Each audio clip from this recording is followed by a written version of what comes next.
Challenging the elements, Kazakhstani mountaineers bravely mastered one of the most difficult and risky sports. Step by step, without fully realizing it, they were making history. Little is written about this history, and even less is said about it. We'll tell you about its heroes and their incredible climbs, about victories and about our shared tragedies. We'll tell you a story to be proud of.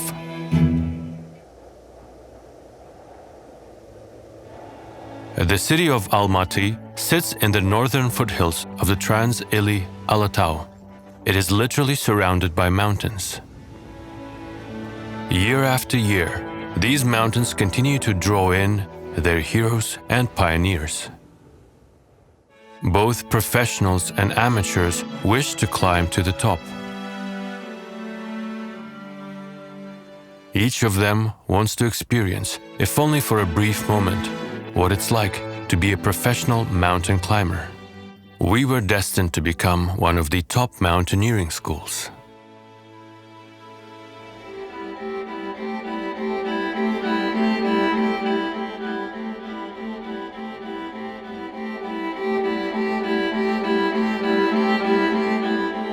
Hemingway once said, there are only three sports: bullfighting, motor racing and mountaineering. All the rest are merely games. But really, any sport is a game. Archery is a game. Speed skating and running are also games. Whoever wins gets a medal. But in the mountains, an avalanche doesn't care if you're a professional or not. In the mountains, everyone is equal.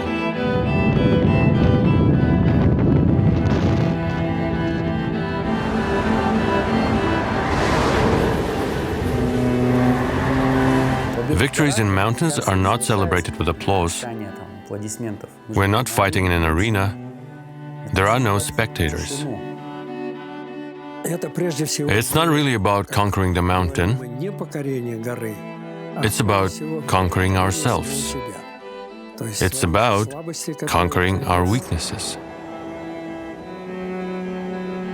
But it's not about conquering in the sense of taking over a country.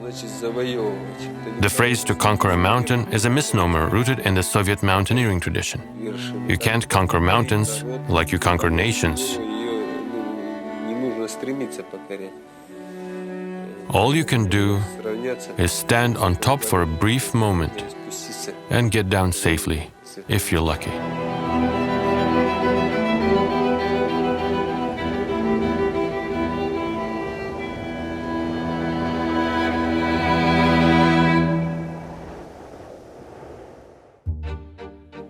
On July 25, 1936, an expedition from Kazakhstan led by Yevgeny Kolokolnikov set off from Almaty to attempt to climb Khan Tengri. Back then, any ascent began right at one's doorstep. Nowadays, it's possible to take a helicopter. But in the past, reaching the base camp required just as much time and effort as the climb itself. Despite the absence of modern mountaineering comforts like satellite communications, oxygen tanks and high-tech gear, Kolokolnikov's expedition successfully ascended the Lord of the Sky. The ascent of Khan Tengri raised Kazakhstani's alpinism to a new level. It was the beginning of a new era. Climbers are global citizens, friendly and always willing to lend a hand. Unfortunately, climbers from opposing sides found themselves pitted against each other during the war. Before the conflict, they would scale mountains together, but the war forced them to stand on opposite sides of the barricade. Hitler attached great importance to esotericism and all things occult, believing that if he could conquer Elbrus, he would conquer Europe. It was very important to him. A specialized division called Edelweiss was formed, and German mountaineers climbed Elbrus, planting a Nazi flag at the top, and holding that position until the spring of 1943. Meanwhile, the Soviet military commissariats neglected to train mountain troops and paid dearly for it. The soldiers struggled in the brutal weather, with 9 out of 10 perishing in avalanches and rockfalls. Moreover, the Germans had superior troops and equipment. They had excellent knowledge of the Caucasus and had detailed maps that clearly marked every little stone. What's interesting here is that back in the 1960s, we were using maps of the Caucasus published in Germany. We had post-war radio stations known as Kleinfunksprecher, which I personally had to use, since there was no other way to communicate in the mountains. The Germans were very well equipped. For starters, their weapons were lightweight. They had dismountable guns and mortars. They could easily move to different locations. They were clearly prepared for war.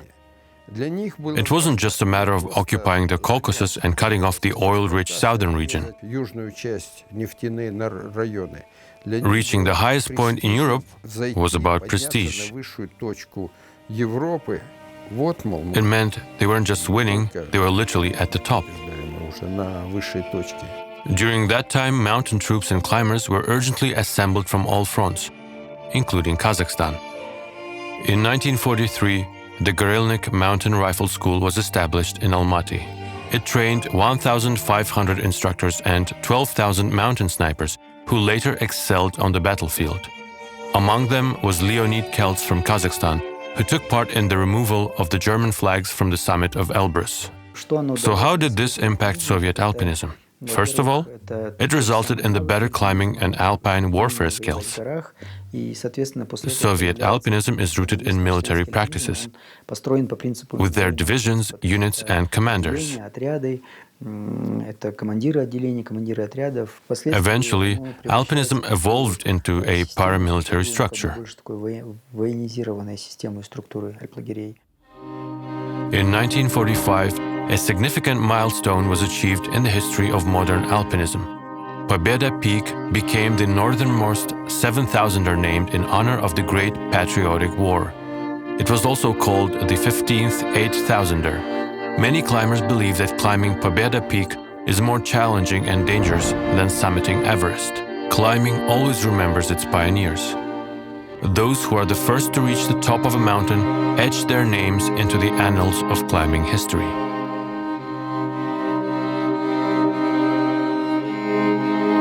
The history of alpinism is full of both triumphs and tragedies. One such tragedy happened in 1955. The year 1955 marked a tragic chapter in the history of Kazakhstani alpinism. The entire national team, the best of the best, perished, with only Ural Usenovich surviving. 2 expeditions, one from Kazakhstan, the other from Uzbekistan, set out to summit Pobeda Peak. The Kazakhstani's team consisted of 12 climbers led by Shipilov. Both teams wanted to be the first to reach the summit, which may have contributed to the tragedy. As the climbers got closer to the 7,000-meter mark, they had little time to acclimatize and were losing strength rapidly. Shipilov, the group leader, ordered anyone who still had energy to start descending. Out of the 12 climbers, only 3, Boris Sagitov, Alexei Suslov, and Ural Usenovich, were able to start descending. On the way down, Suslov started to feel unwell. I approached him and saw him kneeling, his hands white. He had lost his gloves and his hands were already frozen. I put woolen socks on his hands. We lifted him up and said, "Zhenya, we need to keep moving or we'll die." He replied, "I know, Ural." He was really a big, strong man, you know. Women always found him very handsome at medical checkups. So we picked him up and he started grumbling. After a while, his nose began to bleed. And then, around noon, he passed away. We quickly arranged a grave for him and a sleeping bag and made a mound from the snow. Then Boris Sagitov said, "You stay with him and I'll go down." And I said, "Why don't we go down together?" "No, Ural, we could lose the body. можем потерять. Afraid of losing the body, Ural spends the night beside it without a tent or sleeping bag. Sigitov goes to help but tragically falls to his death. Worried he will freeze to death, Ural Usenov continues his descent. At an altitude of 5,000 meters, he falls into a deep crevice. If that crevice hadn't been cone-shaped, Конусообразная, я бы I would have gone straight under the ice. Но страх-то, конечно, At first, I felt a rush of fear and screamed, кричал. Я думаю, да вот but then I thought, what's the point of screaming if I'm already trapped? что встретить то, что I need to confront death with dignity. я должен выжить. And then I felt that I had to survive, even though there was no hope. Но вот The next day, that feeling returned as icicles and snow started to fall from above. стал сосульки падать. I thought, it's always the same temperature here, so how is this possible? И когда And then Shevchenko from the rescue team came to me. After a day, Ural was miraculously saved. The terrible tragedy in 1955 didn't discourage climbers. After looking into its causes, Ural Usenov made a successful ascent of the northernmost 7,000er the following year with Abalakov's team. It was a carefully planned climb that paved the way for future expeditions to Pobeda Peak.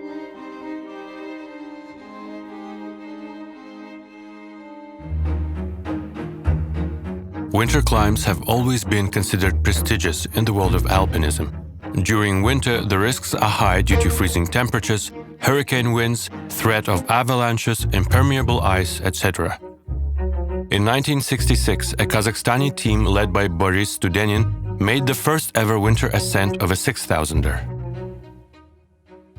I had to convince the members of the presidium to approve the expedition. People called me crazy, saying that even climbers from Moscow hadn't tried it. I pointed out that Moscow climbers only spent 1 or 2 months a year in the mountains, while we had access to them all year round. So I argued that we had better chances. In the end, I convinced them to let us go. Boris Studenin sets out to set a world record. Ironically, he gets sick just before leaving and doesn't even notice that he's developed pneumonia during the climb. He had climbed the marble wall twice the year before, so he knew the mountain well. The altitude usually doesn't bother him, and he was familiar with the route. However, at the top, even a slight sickness can have serious consequences. I wonder how he managed to get back down. Pneumonia at 6,000 meters can end very badly. We were all young and rather foolish back then.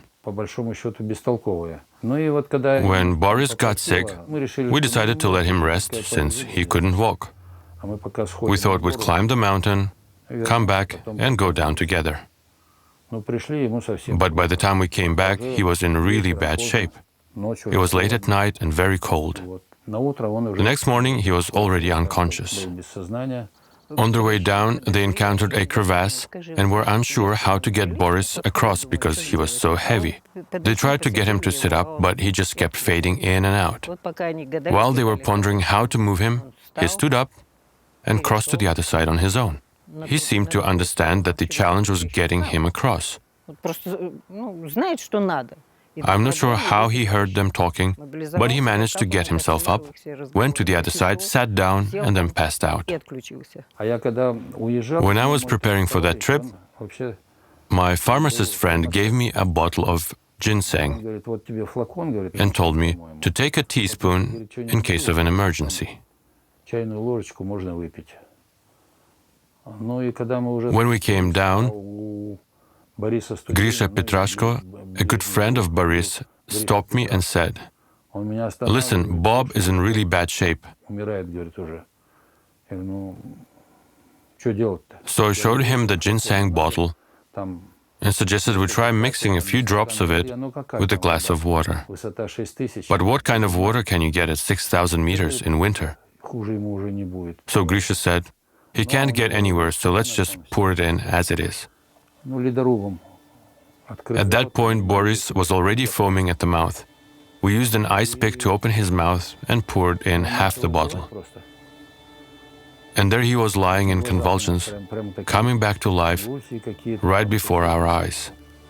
Grisha said, "You can go find a way down and we'll get him some tea."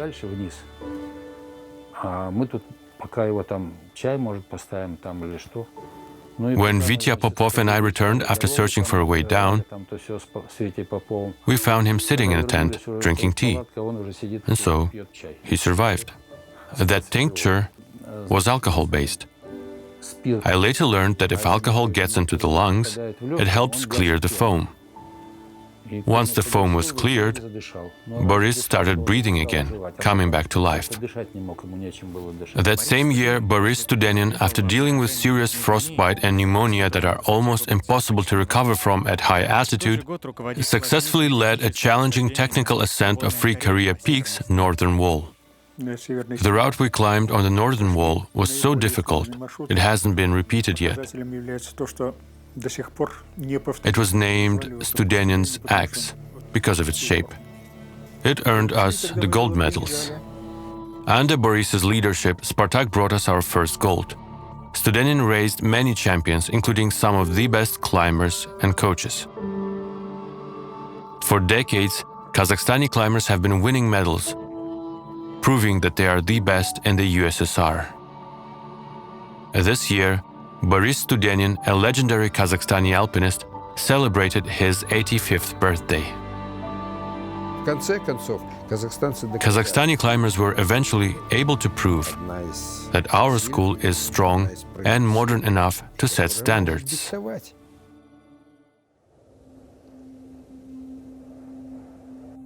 In the world of alpinism, technical high-altitude climbing garners the most respect. What sets it apart from traditional alpinism are the tough routes and vertical walls that rise above 6,000 meters. To climb a route, you first have to visualize it in your mind. You need to figure out how you'll tackle it, including what equipment you'll need. Climbers who focus solely on steep technical routes have to literally live and work on the wall. The risk is high. You spend almost an entire day hanging in your harness. If you try to press your knees or shoulders against the wall, they start freezing. You have to stay in one place while your partner climbs for 3-4 hours or even longer. It's tough. Some people mistakenly assume that the leader has the toughest job. But what about the belayer? Standing still for 7 hours with your legs frozen isn't exactly a walk in the park. Meanwhile, the leader gets the fear and the adrenaline rush. They're up there climbing with their shirt off, while you're down below shivering like a snowman and wishing they would hurry the hell up. But you know they can't move any faster, and you also worry about them, because if they fall, both their life and possibly yours will depend on you.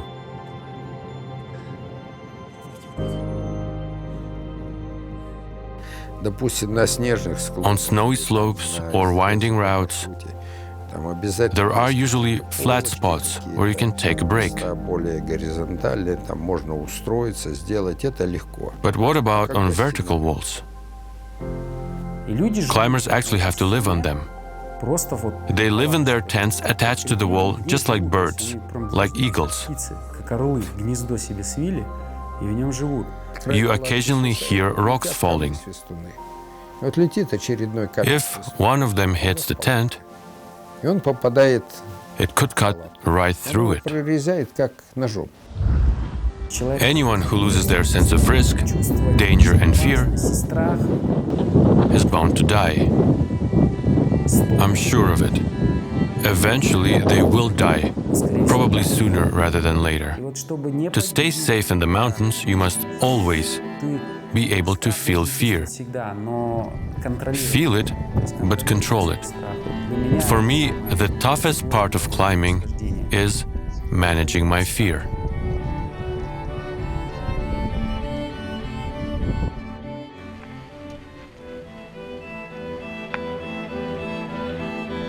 A fool can't climb technical routes.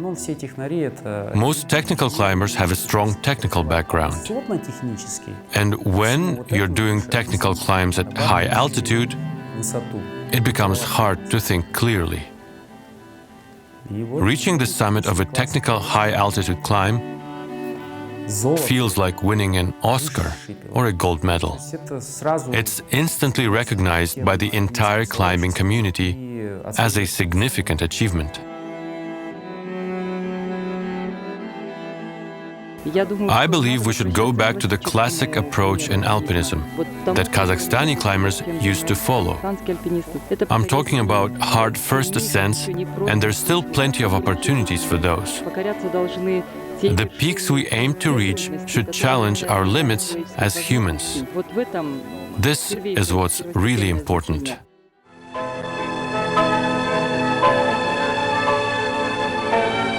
During the Jubilee celebrations at the Mideo Sports Complex, the people of Almaty welcomed their heroes, the brave Everest climbers.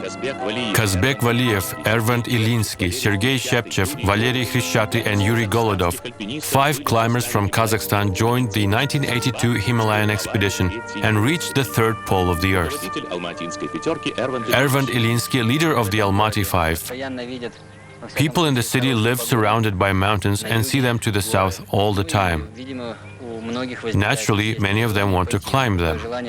We felt that way too. And once you try it, it's really hard to give it up.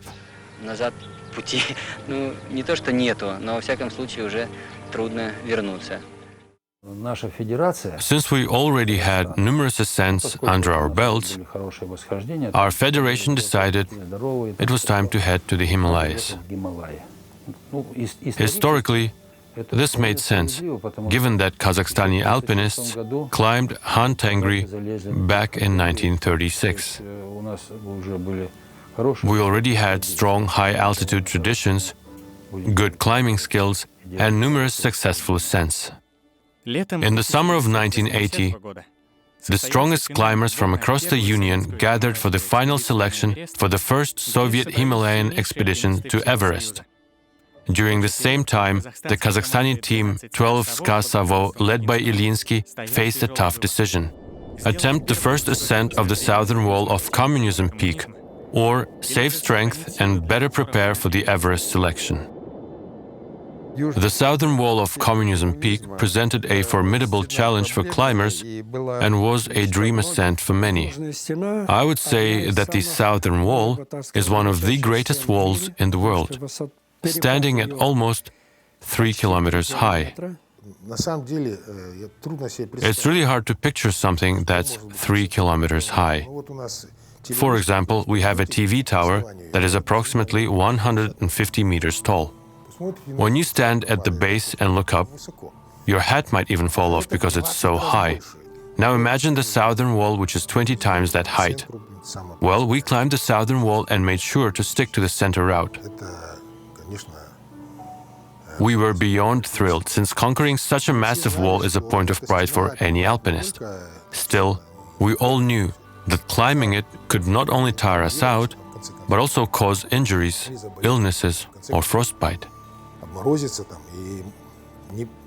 In the end, we couldn't participate in the selections for Everest, which is like the Olympics for climbers. Still, we were proud of our ascent. When we came down from the mountain, the whole team was sick. One of us had a stomachache, and another couldn't even get out of bed.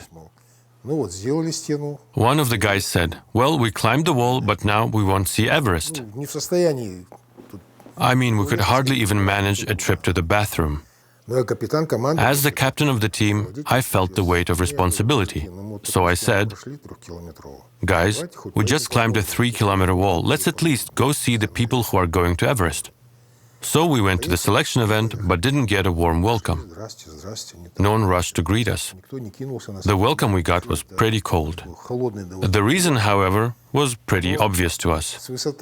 They saw us as rivals and didn't expect us to show up. There were 8 of us, including 6 people who had climbed Communism Peak, while they had 32 or 34 climbers who had spent the whole summer preparing for those selections. Meanwhile, we were just lying under the bushes, knowing we were in no shape to compete with them. The scariest part for us was running uphill. I remember looking at that mountain and thinking, there's no way I'm running up it. But even though I had no energy left, somehow I managed to push myself to run. Valera's toes were hurting. He would take 2 pills of analgin to ease his suffering and keep running. Where I was an 80% fan of the mountains, he was 100% dedicated. He couldn't imagine not participating in that expedition. So we survived a day of exercises, including an arbitrary number of pull-ups and squats. I'm not sure why it felt so easy for us. Maybe because we had lost some weight. The funniest thing happened during the rock climbing competition, where we had to lead routes. I was paired with Valera, who told me he couldn't feel his toes. Valera was always very cautious and never fell while climbing, whether on rocks or in the mountains. That was kind of his credo. I, on the other hand, was more willing to take risks and fall. Our different styles balanced each other out and brought us closer together as a team. On rocks, I would lead, and he would belay me.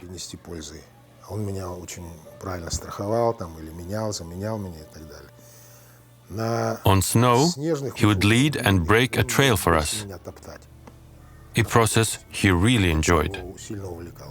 Long story short, our pair somehow ended up in second place. The first place went to Misha Turkevich and Golodov. Misha Turkevich was an amazing rock climber and a multiple USSR champion. I still can't believe we came in second. Maybe our earlier ascent of the 3-kilometer wall helped us, as I felt like I could climb those rocks with my eyes closed. Compared to Communism Peak, that route felt like a child's play, which is why we managed to beat everyone. We heard that one of the other climbers actually fell and broke his tailbone. The sports committee of the USSR organized a special expedition to the Himalayas, bringing together some of the best climbers, leading scientists and doctors to tackle Everest in 1982. Of the 24 top climbers in the country at that time, 8 were from Kazakhstan. However, due to Soviet policies, only 5 Kazakhstani climbers made it to the national team. They couldn't have a 100% Kazakhstani team. I said, what does it have to do with nationality or residence? You're supposed to pick the best of the best, aren't you? But it was the Soviet national team, and it was the first such expedition, so they had to balance different interests. We even had a cameraman from Georgia because Shevardnadze called Brezhnev to get him on board. The committee said we couldn't take Shkarban, and Lunyakov was falsely accused of something. There was a lot of behind-the-scenes fighting, as it were. Someone even filled an anonymous complaint about me, saying that Iliynsky and the team had renovated the houses in Tuyuksu and were having fun with their wives there. I got called in and scolded by the higher-ups. I told them, read the anonymous note more carefully. After they read the part about having fun, they were confused and asked, what's that even supposed to mean? One of them was like, I have fun with my wife almost every day. I was really angry that they called me in the middle of the selection process just to read those ridiculous accusations. In short, they ended up cutting 3 people from our team.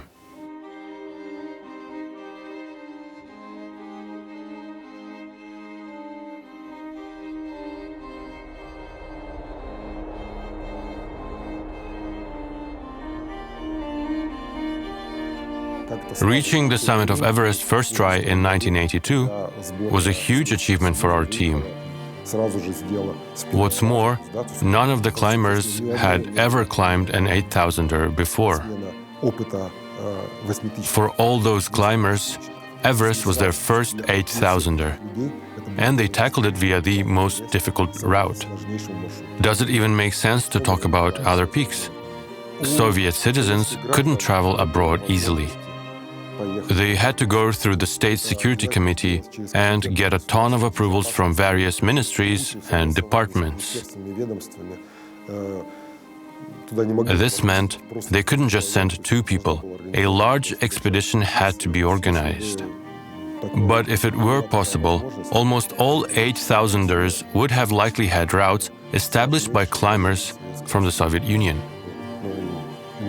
There was enormous potential, and a lot of people wanted to be part of the national team.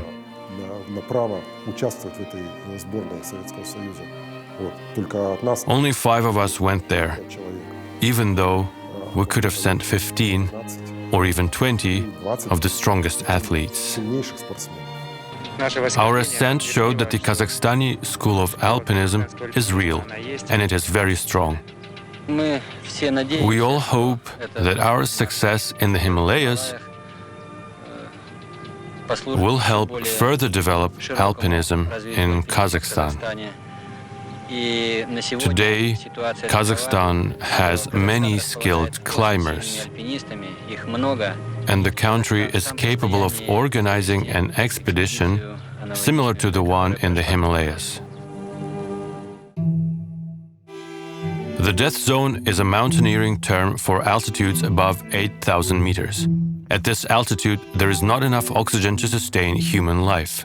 The oxygen level is so low that the body starts to fail, and a person loses the ability to think clearly. Climbers risk heart attacks, high-altitude pulmonary edema, and high-altitude cerebral edema.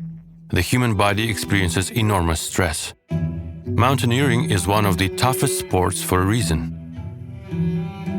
There are 14 peaks in the world that are higher than 8,000 meters. We'll tell you a few iconic stories about Kazakhstani climbers tackling 8,000ers without supplemental oxygen. Using supplemental oxygen doesn't count as a sport.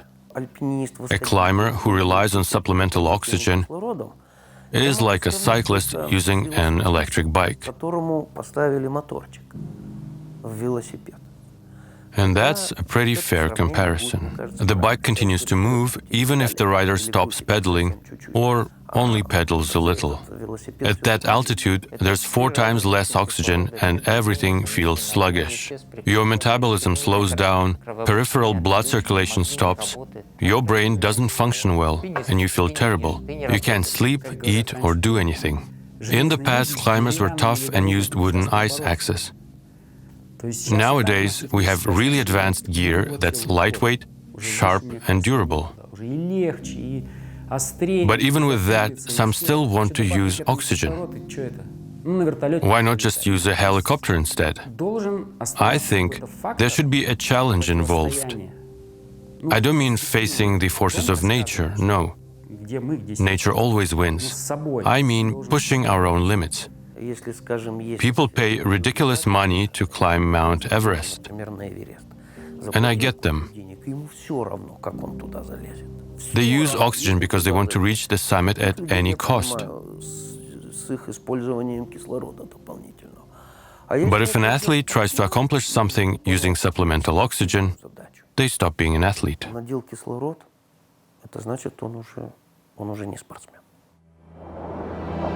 K2 is the second highest mountain in the world. It is also one of the deadliest. About 1 person dies for every 4 who try to reach the summit.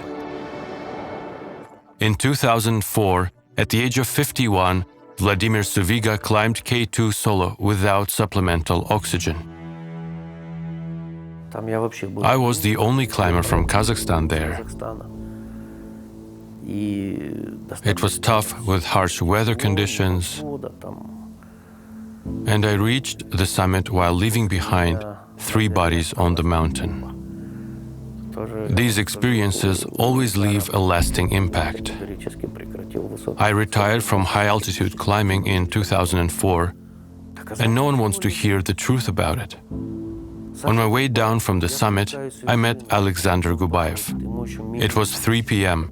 He needed 3 more hours to reach the summit. When we started our climb, we had agreed to head down by 2:30 p.m. So I told him that it was 3 p.m. and that we needed to start our descent. He replied, "I also want to make the summit." I was dealing with a knee injury, so I was descending very slowly. "Sasha, I can hardly walk. I can't go with you to the summit." He replied that if I couldn't go with him, he would go alone. I argued that we had made a deal and agreed on a turnaround time. We agreed that no matter what, we would start heading down by 2:30 p.m. Together, no matter whether we reached the summit or not. He had told me before that he was very stubborn and that I should remind him of his kids if he started acting up. I tried my best to remind him of everything, and he said, "No, I'm going to the top." What was I to do? Fight him? Or just sit and wait for him? We'd both freeze to death. Sitting and waiting at 8,600 meters is no fun. I told him, "Sasha, it's calm here, and the weather is perfect. But at the top, there's a very strong wind. The wind blows against the ridge, coming at a 90-degree angle.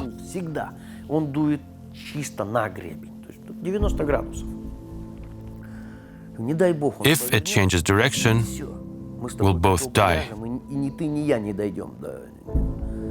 The wind there is so strong, it knocks you off your feet.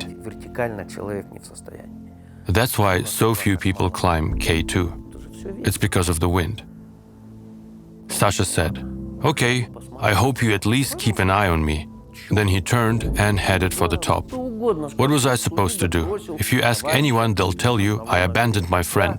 And yes, I did. Because my friend wasn't listening to arguments. He was only focused on reaching the top.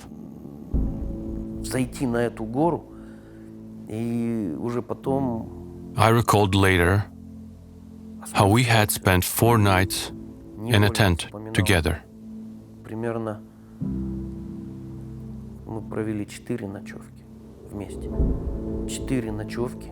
Every night he would say, "We have to reach the summit at all costs. You from Kazakhstan and me from Kyrgyzstan." I kept pushing him back, asking him, "What do you mean at all costs? I have a daughter whose mother has passed away. Who will take care of her if I die because of my ambitions? What use will I be if I die on this mountain?" After our discussion, he turned away and left me. I did the same and started my descent. But as soon as I began to descend, the wind changed its direction. At that moment, I stopped thinking about anything but saving myself. I can honestly say that only a miracle saved me. I had lost all hope.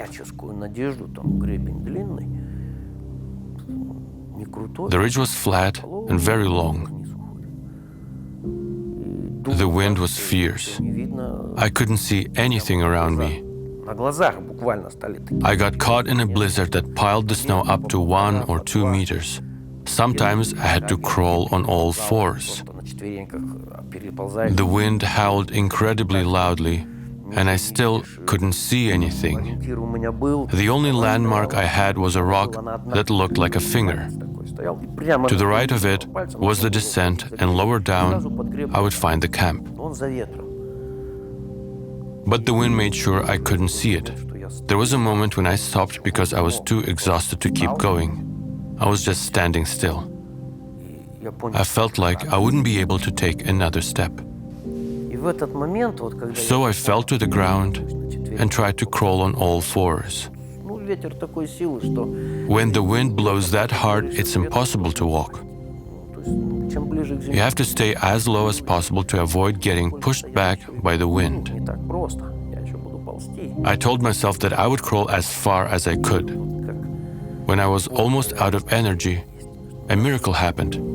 It felt like there must be a God, because for a second, the wind stopped. The weather was actually fine. It was the wind that was insane. It lifted the snow up to the height of 2 meters. The snow blocked my vision. I couldn't see anything. It was blowing right into my face, and I couldn't open my eyes. I had to wipe the snow and ice away, and when I blinked, my eyelashes stuck together. Then just for a moment, the wind stopped, and I spotted my landmark rock, about 100 meters away. I also saw a Sherpa waving at me near the rock, but it was only for a second. After that, the wind and the snow returned. K2 remains the only 8,000er that hasn't been climbed in winter. It's the last big challenge in the world of mountaineering.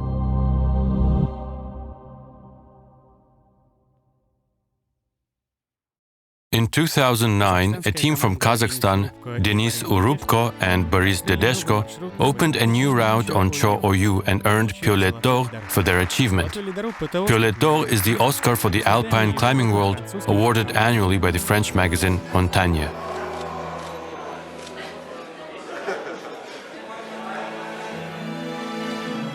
He's a really strong and motivated person. He's focused on getting results and is willing to sacrifice a lot for that. He's a true professional. When we climbed Cho-Oyu via a difficult new route, there was a moment when we needed to set up camp for the night. We were on the vertical part of the wall, searching for the right spot to put our tent.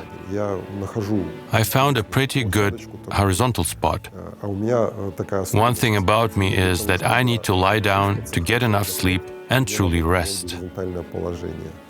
I always look for a comfortable place, which has led to some conflicts between us. For Denis, it doesn't matter where he sleeps. Whether he sleeps on the rocks, sitting or standing, he always manages to get enough sleep and recharge. Honestly, I can't tell if he's slept on a nice flat ledge or in a more awkward position. He always seems well rested. I'm completely different.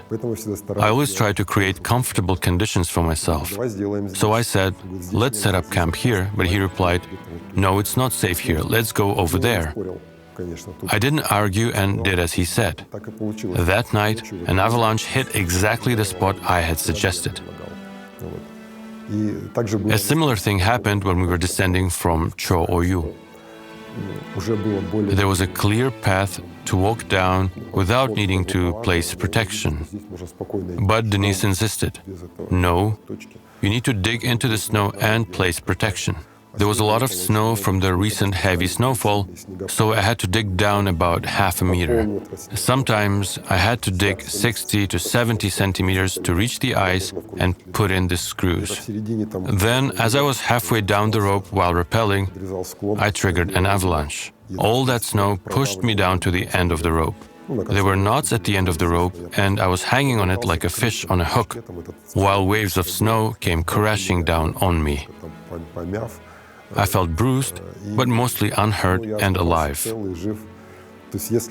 Still, I was so exhausted that I didn't care anymore. I was willing to take the risk and just walk down. But Denis recognized the danger and said it was too risky. He really takes care of himself. Maybe that's why he's still alive and in one piece, even after all the hard ascents he's made. When tragedy strikes, especially when it involves someone close to us, I always ask for his opinion. Denis helps me understand what they did wrong and explains that it wasn't just bad luck. Climbers never get seriously injured or die just because of bad luck. Mountains will not hurt you if you don't make mistakes. Lhotse has been a dream for climbers worldwide. Standing at 8,516 meters, it is the fourth highest mountain in the world. Reinhold Messner, the first person to climb all 14 8,000ers, described this route as the route of the 21st century. The world's strongest climbers tried to climb the south face 9 times, but the wall did not give in. The Lhotse expedition was a historic event, but few people know about it. The wall is 4 kilometers tall. If you drop something from the top, it falls all the way down. I don't think anyone will ever repeat that route. It can only be done by a strong team, and it's really hard to put one together. Our expedition had sponsors and support from the government. We essentially made up the third national team of the Soviet Union. I was the only Kazakhstani climber on the team. I was invited because I could climb well at high altitudes. I was part of the Soviet national team. Thanks to my son, I now get to connect with the head coaches of the Olympic team and compare our experiences. When I was on the national team, it was considered very prestigious. Being part of the Soviet Union's national team back then was like Yuri Gagarin flying into space.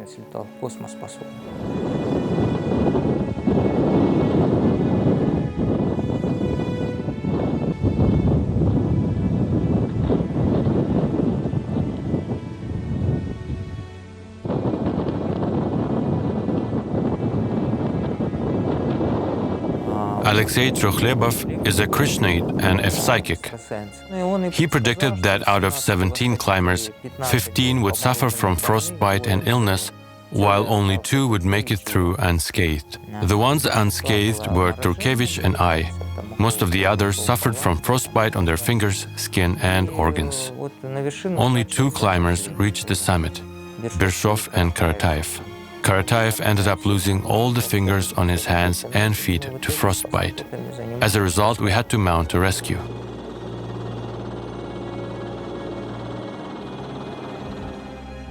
I truly believe that no one will ever repeat that route, because it's impossible to gather a team like we had.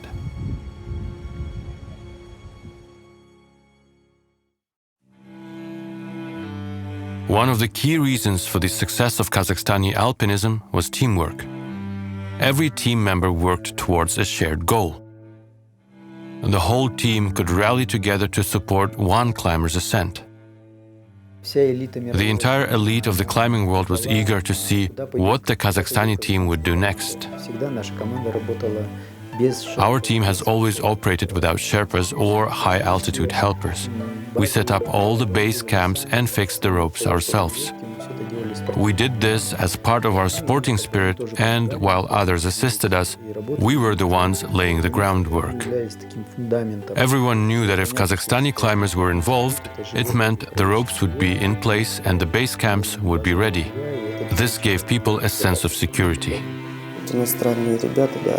Foreign climbers tend to focus on individual efforts, even when they come together in a team.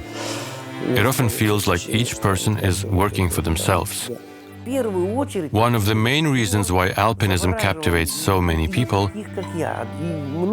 is the dynamics of human relationship. Anatoli Boukreyev was one of the first Kazakhstani climbers to climb 8,000ers solo and without supplemental oxygen. He joined our team when he was still young and inexperienced, while we were already adults. We had a very strong team. Kazbek, Valiyev, Smirnov, Khrishtchaty, Grisha Lunikov and myself. On rock, any of us could have outperformed him. However, when it came to moving quickly through the snow, where there were no technical challenges, we all fell behind Boukreyev. I really respect Boukreyev for what he did during the time when people were dying on Everest. Only someone truly great could have handled that situation like he did. Instead of hiding in his tent, Boukreyev went out twice to save 3 people. I don't understand what Mr. Krakauer was thinking when he wrote his accusations. While Boukreyev was out there rescuing people, Krakauer was lying in his tent, doing nothing. It's mind-blowing. that he would criticize Boukreyev when he himself didn't move a finger to help anyone. Boukreyev actually became more well-known because of Krakauer's book, which painted him as an anti-hero and raised his profile internationally. In Kazakhstan, I began organizing races in his memory and really promoted him. He became known as a legend and gained a lot of fame.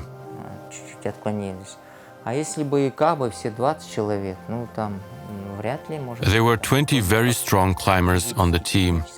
Besides physical strength and technical skills, you also needed the motivation and desire to promote yourself and be at the top.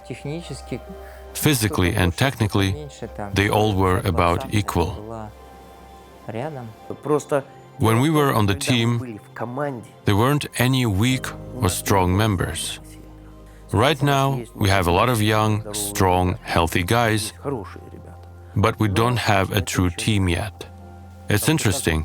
I've already mentioned to the guys how there's been an initial surge and then a drop. We climbed Haulagiri in 1991 as part of the first Kazakhstani expedition to the Himalayas. 10 people from the team reached the summit, and the team slowly fell apart. During the next expedition to Everest, I had to find and put together a new team.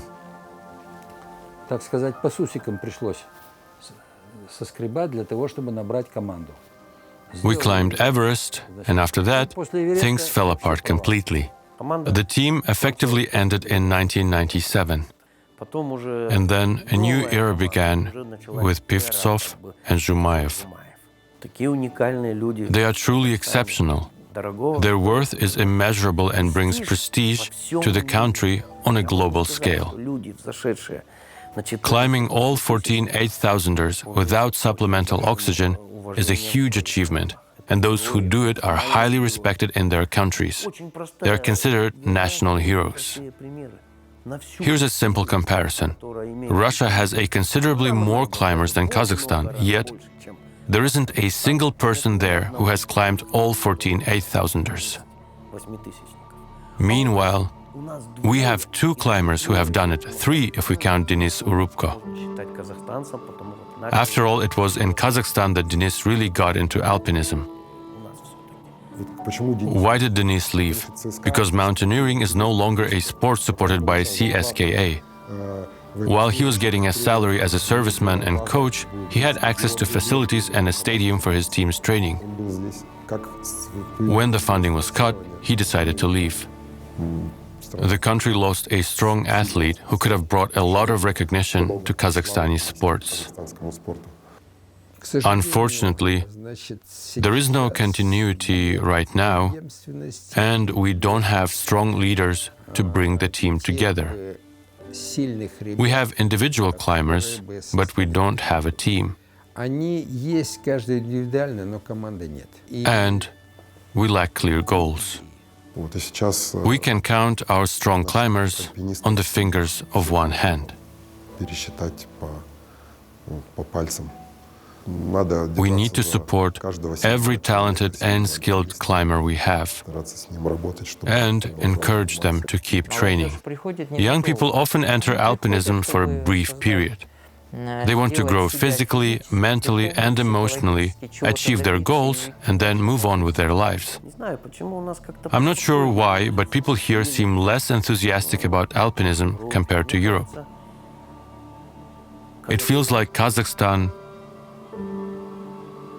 has grown accustomed to having great climbers. Honestly, people just expect that we have many talented climbers.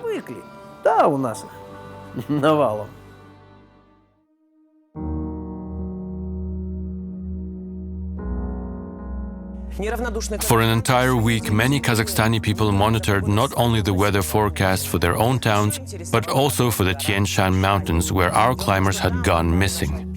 Kazakhstani rescuers have sent a helicopter to search for the 3 climbers missing on Pobeda Peak. The climbers reached the summit on August 14, but as they were coming down, the weather suddenly deteriorated, leaving them trapped in the snow. I can't start the search for the missing climbers in Kyrgyzstan due to bad weather. The Kazakhstani military just got to the camp a few hours ago. We have finished searching for the Kazakhstani climbers. After several days, we couldn't find any signs of the missing athletes.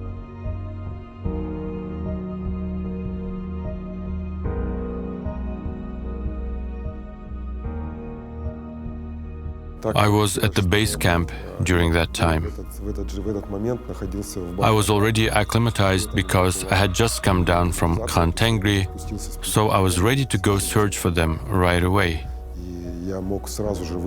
Unfortunately, the weather made it impossible. When the tragedy struck, there was heavy snowfall that continued for another 2 days. If the weather had been better, we might have been able to see the climbers and guide them to safety. However, based on their radio descriptions, we had no idea where they were. The head of the camp told them to dig a cave and wait it out. But they responded, "What cave? We could be swept away by an avalanche.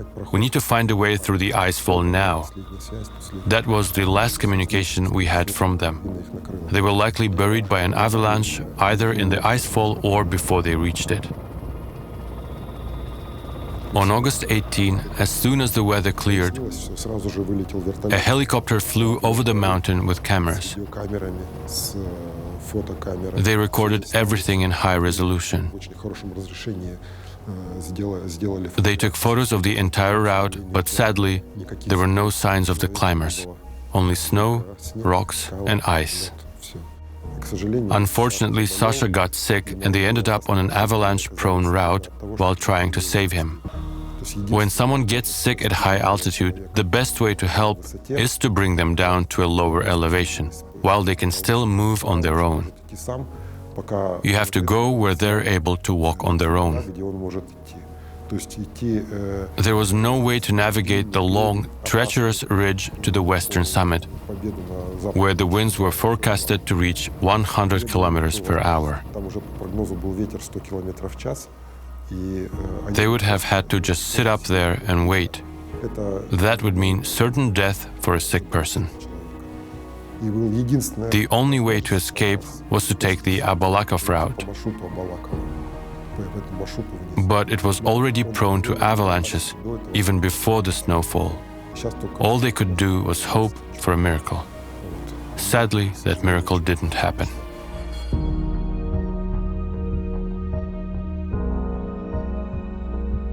As instructors, they still had much to teach other athletes, and many summits left to conquer. As it were, half of Kazakhstan's top active climbers simply vanished, just like that. It had been a long time since Kazakhstan's climbing community faced a tragedy of this scale. Who could possibly take their place? It will take time, years in fact, before someone truly worthy steps in. For many, this is a lesson. For others, these climbers were role models they looked up to. This drive for greater accomplishments, even on the edge of death, motivates, guides, and elevates, becoming the foundation for achieving what once seemed impossible. By reaching the summit, we elevate ourselves, our souls, and our dreams. Before us lies a vast world of snow and rocks, silent and mysterious, where willpower and love give meaning to our existence. Throughout the history of Kazakhstani alpinism, more than 100 climbers have tragically lost their lives. Over 10 routes pioneered by climbers from Kazakhstan remain unrepeated to this day. What we've shared is just a small glimpse of this great story, a story filled with names, triumphs, and tragedies. Yet, they're all united by one truth. Teamwork has made the Kazakhstani national team one of the strongest in the world. With the support of our climbing partners, we can conquer anything, not just the mountains. We have such a rich history that we're bound to produce many more incredible climbers. I hope to live to see a new team.